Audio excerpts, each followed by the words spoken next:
Sincères salutations à tous. C'est Robert Mars pour vous présenter un nouvel épisode de Gloire à Poulpi. Dans le cas présent, comme vous voyez, j'ai rempli encore plus de cases avec du marc de café. Et je continue à penser que ça peut être très intéressant au niveau de la nourriture des plantes, puisque, comme vous le savez, c'est un hypercalémiant, d'autant qu'il y a du phosphore qui est produit, phosphore qui est présent. Dans tous les cas de figure, je présume que ça peut être bon pour les plantes.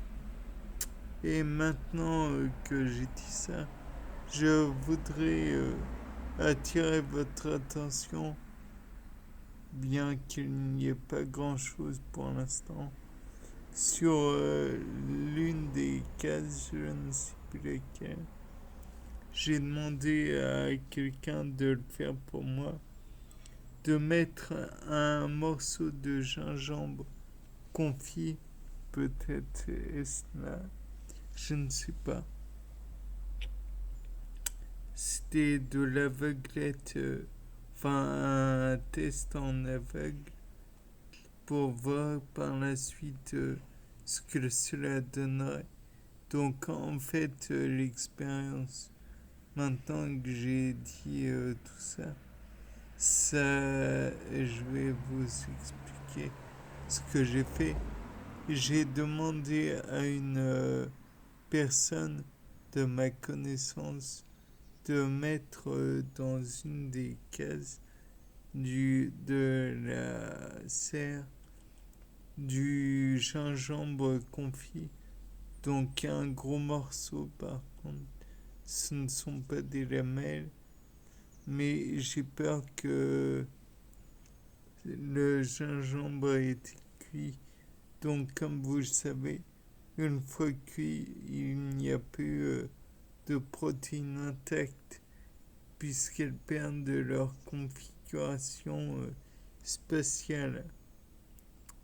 Et comme l'avait montré comment dire, un cuisinier biologiste, je ne sais comment dire, le steak cuit a un autre goût que le steak cru parce qu'il y a réassimilation des molécules pour faire des saveurs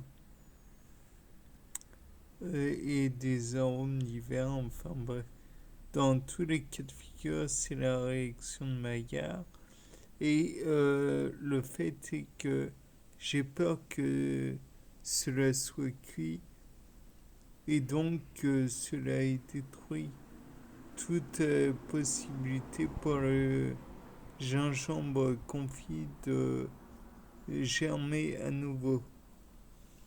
Et je ne sais pas si vous voyez où est-ce qu'il pourrait être. Parce que moi, de toute façon, c'est non. Absolument pas. Je tiens à faire le test en aveugle et je le ferai jusqu'au